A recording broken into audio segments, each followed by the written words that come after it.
Right now at 5, Plano reeling from the deadliest crime that city has ever seen. Late today, police confirmed that a 9th person has died in the hospital after a shooting at a Cowboys watch party. Thank you for joining us. I'm Cynthia Izaguirre. I'm Jason Wheeler in for John McKay today. The mother of Meredith Height tells News 8 that her daughter was among the victims of that tragedy. Height was hosting that Cowboys party, in fact, at her home on Spring Creek Parkway last night.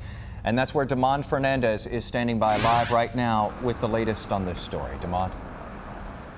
Hey there, Jason. You know, the city of Plano touts itself as being one of the safest in the country, but the presence right now of this police tape blocking off an area where 8 people were murdered has some neighbors and investigators pretty rattled right now. By helicopter, you can see investigators busy all day in the backyard of 1712 West Spring Creek Parkway, busy collecting evidence and busy removing the bodies of 8 people who were shot and killed at this Plano home. There's so much to do when you have, this many victims in this type of incident. Investigators say the trouble at this house all started late Sunday night. According to relatives, the homeowner, who they've identified as Meredith Lane, had a house full of guests over for a football game and barbecue. Police say the unidentified suspect showed up with a variety of weapons, and he went on a killing spree. A Plano police officer responding to the emergency call heard gunshots. He saw several adult victims in the backyard. That officer went into the house to shoot and kill the gunman. When something like this occurs, you can't wait. You have to go in because seconds matter.